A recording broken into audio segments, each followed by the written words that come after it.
Perang. Sebuah kata bagi kita yang ada di sini terasa begitu mengasihkan. Sebab cuma permainan, cuma game yang dapat kita mainkan kapan saja kalau kita mau. Bahkan permainan ini dapat menghabiskan waktu kita berjam-jam di depan layar ponsel, laptop, ataupun komputer, sambil menikmati cemilan dan minuman yang lezat. Sementara bagi saudara kita yang ada di Palestina, di Gaza, siapapun mereka, apapun agamanya, perang telah mengubur seluruh mimpi dan masa depan mereka.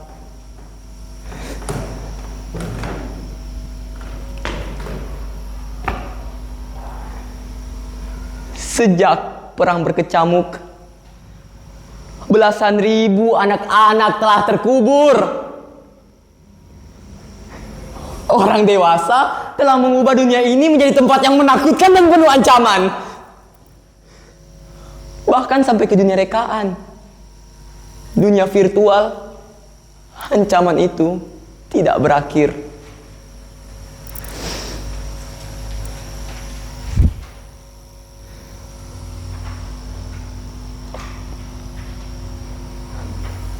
Mengapa Tuhan tak menciptakan bumi yang lain, tanah yang lain yang hanya dihuni oleh anak-anak, penuh dengan tempat bermain, rumah-rumah yang tentram, makanan yang cukup, dekat persahabatan dan persaudaraan, taman-taman bunga dan kebun-kebun yang selalu berbuah. Tak apa jika Tuhan ingin menyertakan orang dewasa di sana, asalkan hati mereka sudah dilimpahi cinta, bukan angkara, amarah, dan kebencian terhadap sesama. Supaya anak-anak tak tersakiti lagi, supaya ada yang menjaga mereka di malam-malam yang gelap, supaya ada yang mendekat mereka ketika mereka kedinginan, supaya ada yang menceritakan kisah-kisah dan dongeng-dongeng yang indah, supaya ada yang memastikan mulut-mulut mungil itu tak akan pernah kehausan dan kelaparan.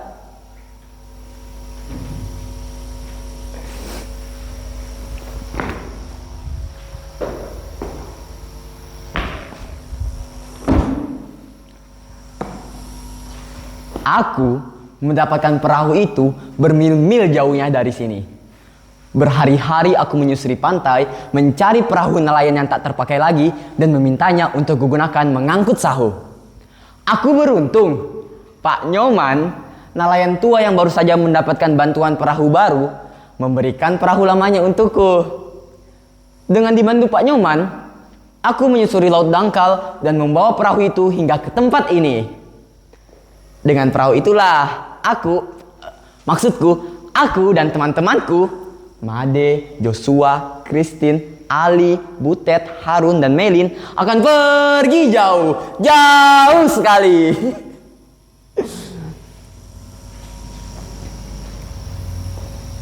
Mungkin kalian sekarang diam-diam bertanya, mengapa aku sendirian?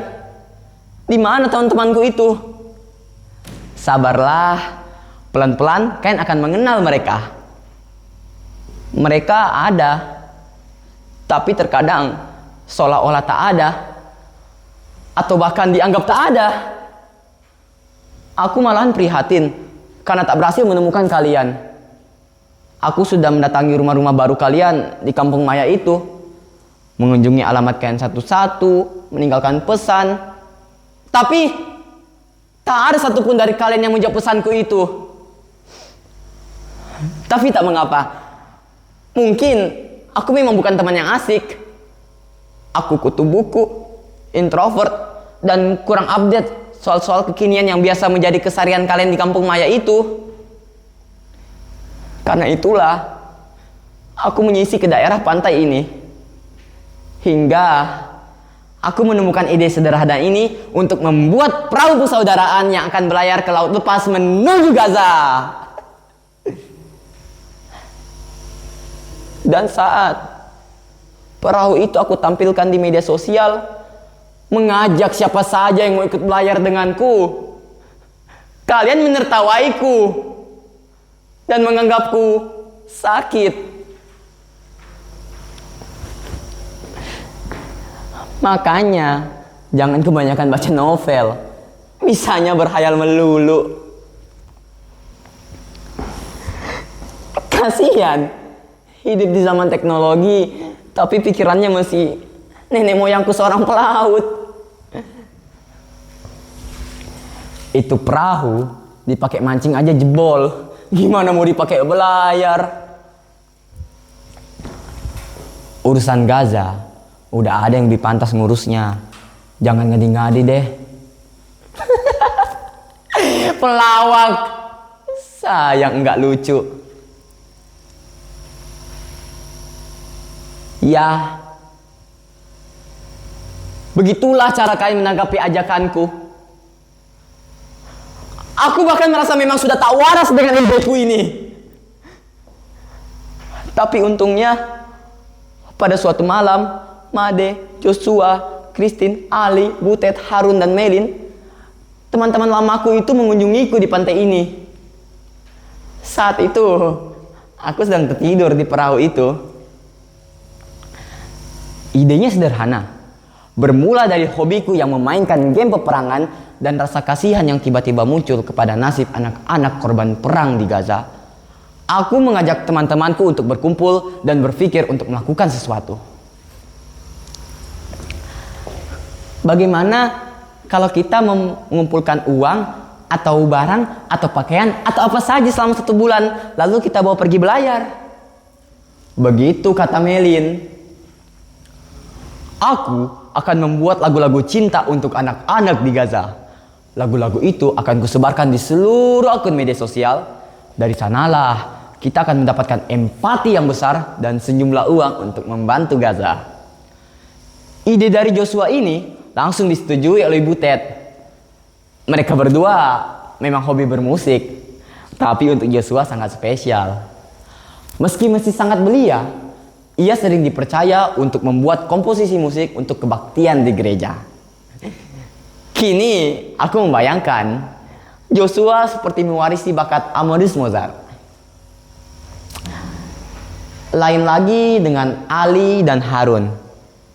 Mereka berdua mengajak kami untuk membiasakan diri makan secukupnya dan tidak berfoya-foya, sebagai rasa hormat dan maaf kami kepada anak-anak yang kelaparan di Gaza. Sedangkan Christine, ia menyarankan kepada kami untuk menuliskan surat mengadu kepada Tuhan dan mengirimkannya ke Yerusalem, ke tembok ratapan. Sedangkan aku dan Made mencari perahu untuk melayarkan seluruh harapan itu.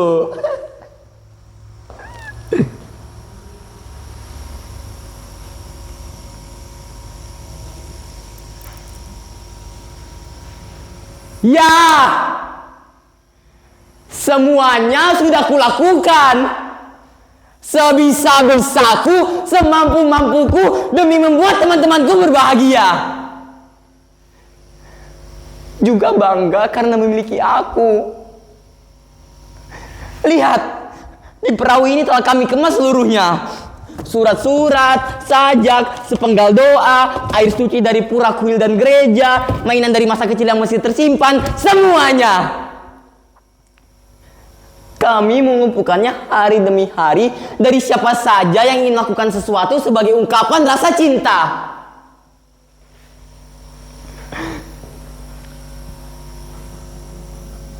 Aku akan melarungkan perahu ini ke lautan. Semoga samudra dan cakrawala yang luas akan menyimpannya sebagai bisikan cinta kepada anak-anak di Gaza. Dan Tuhan akan menjaganya dan mengirimkan gelombang yang akan mengubahnya menjadi doa yang akan bergema di laut Mediterania.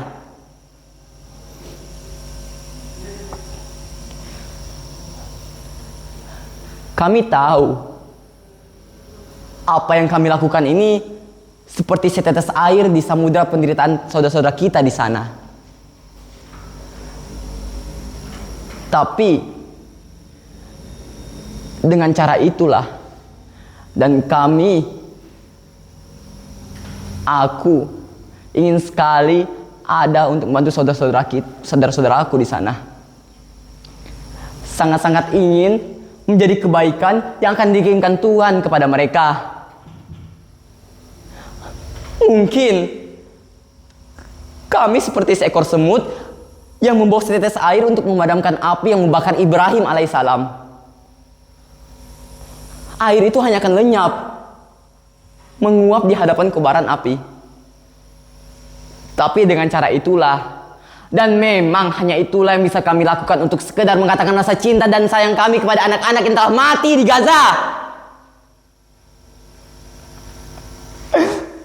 Atau yang kini sedang bertahan hidup dengan remah-remah roti di mangkuk karatan mereka. Berebut bubur dingin di panci-panci yang remuk oleh sepatu serdadu.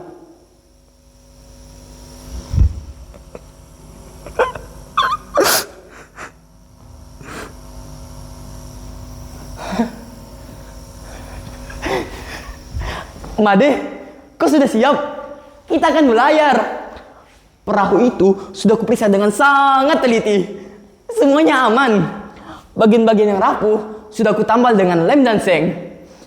Aku juga sudah membawakan air suci dari pura pesananmu. Kau tak usah khawatir. Sahabatmu ini masih cekatan seperti dahulu. Hei, Joshua, Christine, kenapa diam saja di sana? Ayo, aku tunjukkan sesuatu yang sudah aku kerjakan. Kalian berdua pasti sangat menyukainya. Lihat, surat-surat untuk Tuhan sudah kukumpulkan. Sebagian sudah kukirimkan melalui pos, dan sisanya akan kita bawa bersama perahu ini. Oh iya, aku juga sudah menyiapkan komik kesukaan kalian. Kalian tinggal duduk saja di sana dan menikmati ceritanya. Silakan sahabat yang tampan dan cantik. Oh, Ali, Harun, maafkan aku sahabatku. Aku tak membawakan ketepel kalian. Aku kira itu sudah tak dibutuhkan lagi. Tak ada siapapun yang harus kau hadang dengan senjata batumu itu sahabatku. Kita kan ada di tengah lautan, melihat matahari timbul dan tenggelam, langit bersih, bintang-bintang bersinar di hemparan gelap malam. Kalian berdua pasti akan sangat menyukainya. Kau dapat melukis malammu, Harun. Sementara Ali akan mengaji, menjaga kita semua dari hal buruk dan jahat. Putet, horas rindu kali aku denganmu. Lama tak dengar kau menyanyi. Sinanggar tulo, tulo atulo. Masih beragak macam penyanyi rock and roll kau rupanya. Oh iya, tugasmu di perjalanan kita kali ini adalah menyanyi. Tiap kali kau melihat kami semua merasa bosan dan rindu kampung halaman, kau harus menyanyi. Sepakat dengan kau? Apa? Catur? Tak usah kau ragukan hal itu. Aku sudah menyiapkannya di perahu itu. Tapi kau harus janji, kita main catur secara sportif. Jangan kau pakai cara Abang Bonar ya.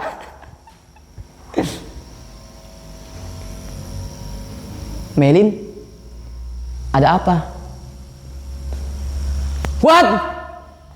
Kau tak jadi ikut? Kenapa Melin? Kalau kau tak ikut, siapa yang akan menggantikan kita untuk mengurus kebutuhan kita sehari-hari? Kami semua tak pandai manajemen, apalagi akuntansi.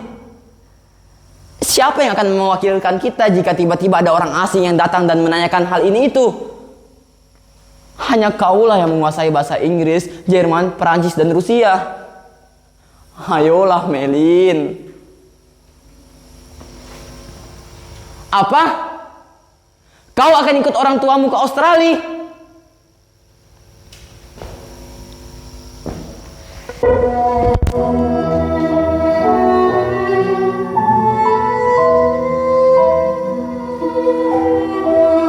Melin, adalah sahabatku yang menghilang setelah terjadi sebuah kerusuhan.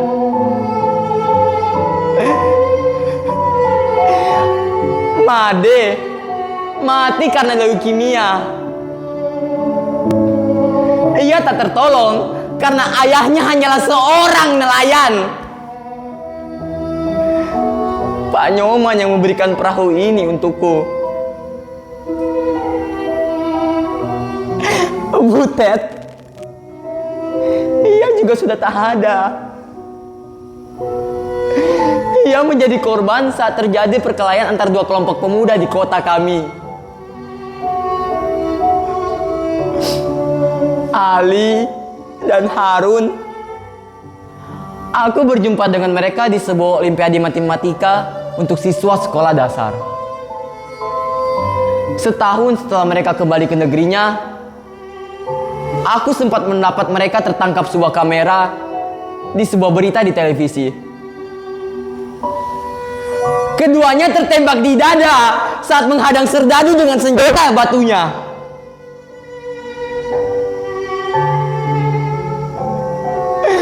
Joshua, Christine, keduanya ikut terkubur di reruntuhan gedung yang hancur karena ledakan bom.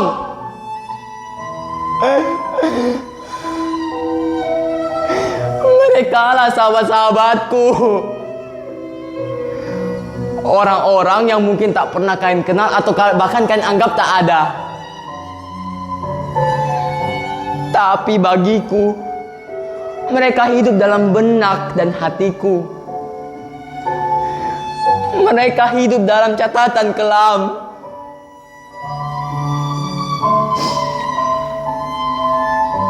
Satu orang anak yang mati itu terlalu banyak, terlalu besar, dan terlalu berat ditanggungkan. Dan kini di Gaza, setiap jam, mungkin setiap menit, selalu ada anak yang mati karena kelaparan, karena peluru, karena mortir, karena marah. Karena selalu ada yang dianggap sebagai orang lain dan harus disingkirkan.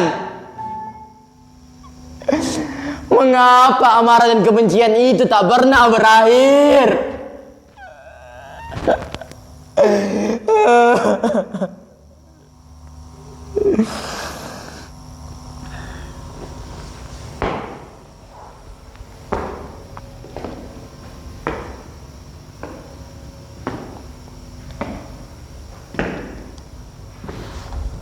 Aku mendapatkan barang-barang ini dari sahabat-sahabatku tadi. Dengan menyimpannya, aku masih bisa merasakan kehadiran mereka di sini. Ketika aku merasa sangat kesepian dan keinginanku untuk menemani anak-anak di Gaza dianggap sebagai khayalan gila, mereka mendatangiku dalam mimpi. Di sana, kami memiliki sebuah perahu yang penuh dengan makanan, selimut, boneka, mainan, buku-buku. Dengan perahu itulah kami menempuh samudera. Kami seperti setitik putih di tengah semesta kegelapan.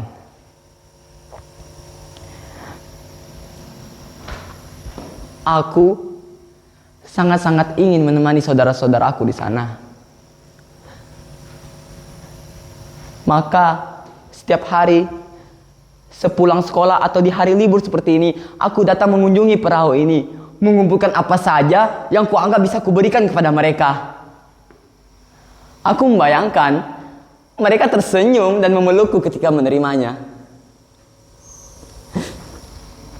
Maka setiap hari kutuliskan surat rinduku kepada mereka, sekedar menanyakan kabar mereka atau hari ini mereka mau makan apa.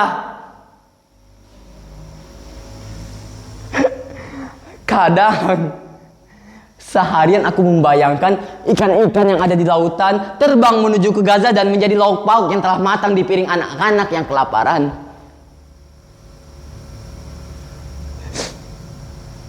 Dan hari ini aku telah menulis surat terakhir untuk mereka. Setelah itu, perahu itu akan kularungkan ke lautan.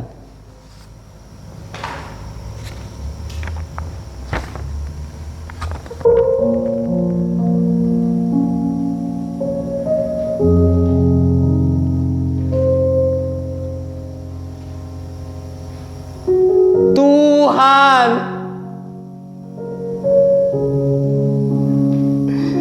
tolong kirimkan kedua tanganku ini ke Gaza, agar aku bisa selalu memeluk-meluk saudara-saudaraku yang ketakutan di sana.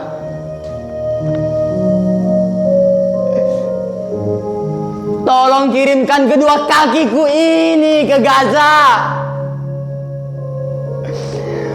agar aku bisa selalu menopang saudara-saudaraku yang terkapar di kota-kota yang hancur terbakar.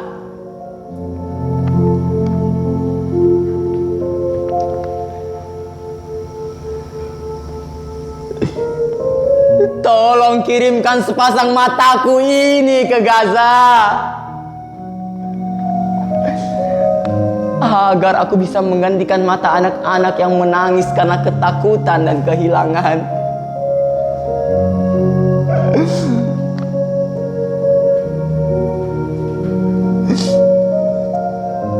Tolong kirimkan dadaku ini ke Gaza, agar aku bisa menjadi perisai bagi anak-anak yang diburu oleh mortir dan peluru.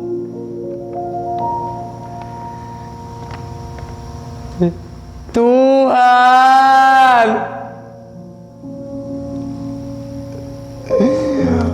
tolong kirimkan tubuhku ini ke Gaza dan ubahlah menjadi roti yang takkan pernah habis dimakan.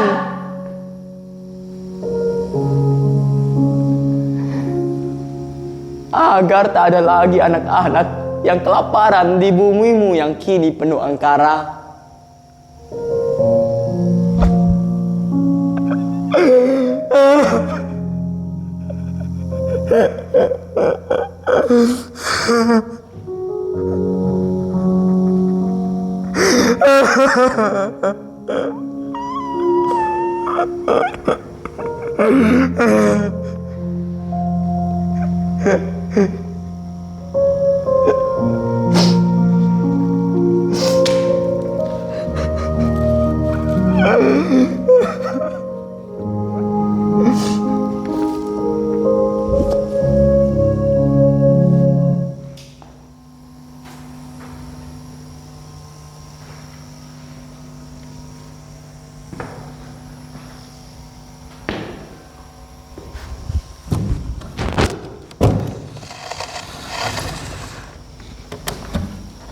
Apa?